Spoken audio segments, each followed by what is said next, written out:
सुप्रभात बच्चों। हिंदी विषय की कक्षा में सभी छात्राओं का स्वागत है।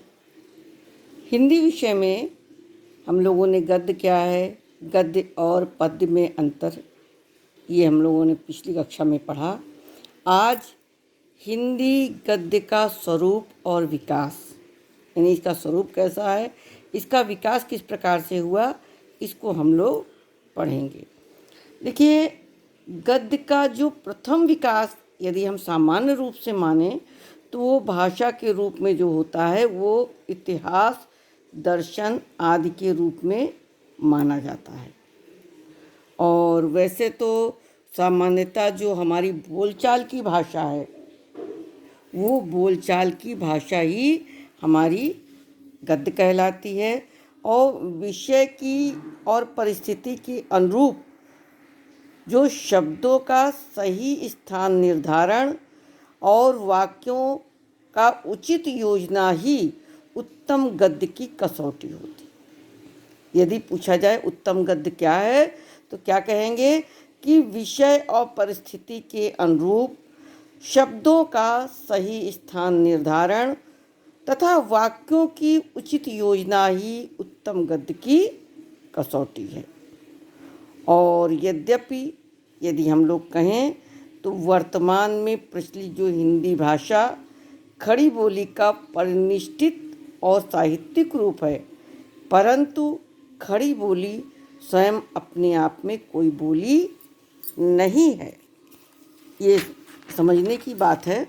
और इसके साथ साथ अगर इनका विकास कई क्षेत्रीय बोलियों के समन्वय के फलस्वरूप हुआ है, विद्वानों ने इनके प्राचीन रूप पर आधारित तत्वों की खोज करने के बाद माना कि खड़ी बोली का मुख्य विकास ब्रजभाषा और राजस्थानी गद्य से हुआ है। कुछ विद्वान इसको दक्षिणी अवधि का सम्मिश्रण रूप मानते हैं और हिंदी गद्य का साहित्यिक रूप है, उसमें कई क्षेत्रीय बोलियों का विकास दिखाई पड़ता है या दृष्टिगोचर होता है। यदि हिंदी गद्य के आविर्भाव के संबंध में विद्वानों के अलग अलग मत हैं।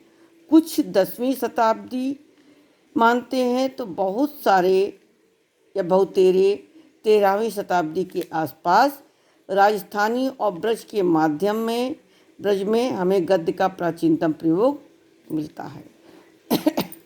अब अगर हम इसको माने तो हिंदी गद्य का जो हमारा प्राचीनतम प्रयोग है वो राजस्थानी ब्रजभाषा में ही मिलता है।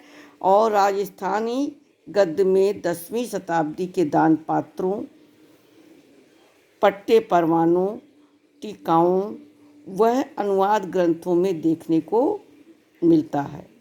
ब्रजभाषा के गद्य का जो सूत्रपात संवत 1400 विक्रम के आसपास हुआ है और कृष्ण भक्ति धारा के कवियों तथा भक्तों के ने उसके विकास और संवर्धन में विशेष योग दिया है। 17वीं शताब्दी तक की लिखी हुई जो रचनाएं उपलब्ध हुई हैं उसमें गोस्वामी विट्ठलनाथ का रंग श्रृंगार मंडन, गोकुलनाथ जी के 84 वैष्णव की वार्ता और 252 वैष्णव की वार्ता, नाभादास का अष्टायम, वैकुंठमणि का शुक्ल के अगहन महात्म और वैशाख महात्म तथा लल्लू लाल के कृत यानी उनके द्वारा लिखा हुआ माधव विलास विशेष रूप से उल्लेखनीय है। इन्हीं के साथ टीकाओं की परंपरा भी चलती रही है। अब खड़ी बोली गद्य का जो प्रथम दर्शन है वो अकबर के दरबारी कवि गंग द्वारा लिखित चंद छंद वर्णन की महिमा नामक ग्रंथ और कुतुब शतक तथा स्वामी प्राणनाथ के ग्रंथों में होता है। परंतु उसका जो वास्तविक प्रादुर्भाव है कई सौ वर्षों कई सौ वर्षों के बाद 19वीं शताब्दी से ही मानना चाहिए। जब उसकी क्रमबद्ध परंपरा स्थापित हुई थी। 19वीं शताब्दी के कुछ पूर्व ही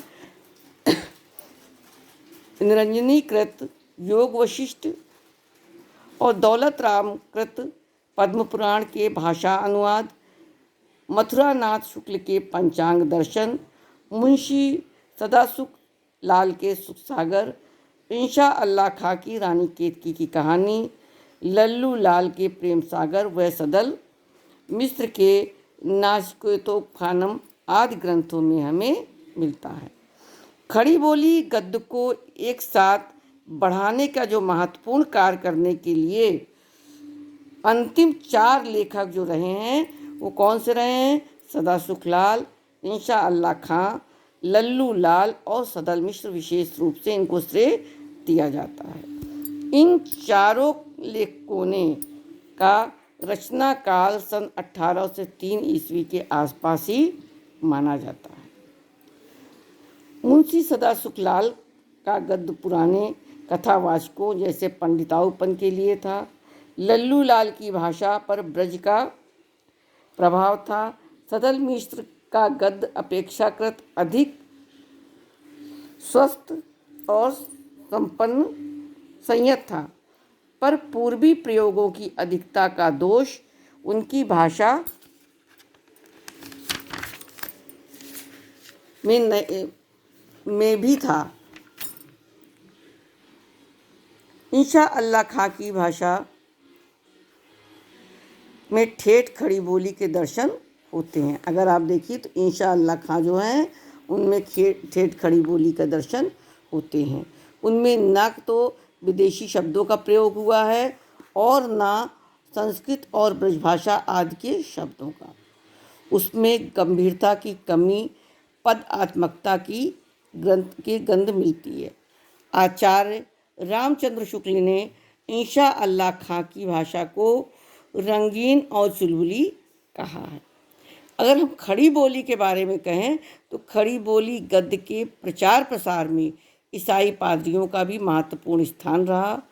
उन्होंने बाइबिल का खड़ी बोली में अनुवाद कराया और उसे भारत के विभिन्न स्थानों में वितरित करके अपने धर्म के साथ ही हिंदी का भी प्रचार प्रसार किया।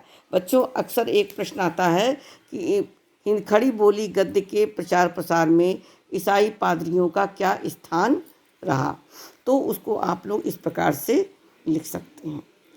और 19वीं शताब्दी के मध्य में 2 और लेखक जो सामने आए, उसमें राजा शिव प्रसाद सितारे हिंद और जो 1823 से 1895 ईस्वी ने तक रहे, ने हिंदी गद्य का अरबी फारसी मिश्रित रूप को प्रतिष्ठित करना चाहा। और उसके विरुद्ध राजा लक्ष्मण सिंह ने सन 1826 से 1896 ने क्या किया? विशुद्ध संस्कृतनिष्ठ गर्भित हिंदी गद्य को प्रश्रय दिया। उन्होंने उर्दू अंग्रेजी के दैनिक व्यवहार में प्रचलित शब्दों को अपनी भाषा में से दूर रखा। इसके अतिरिक्त आगरा की खड़ी बोली का प्रभाव भी उनकी भाषा पर कम नहीं था। इसी समय देश के क्षितिज पर भारतेंदु हरिश्चंद्र 1850 से 1885 का उदय हुआ और भारतेंदु जी ने अपनी अनोखी प्रतिभा और महान व्यक्तित्व से तत्कालीन समाज को अद्भुत रूप प्रभावित किया। उन्होंने पूर्ववर्ती लेखकों की एकांगिता और भाषा संबंधी दोषों से बचते हुए हिंदी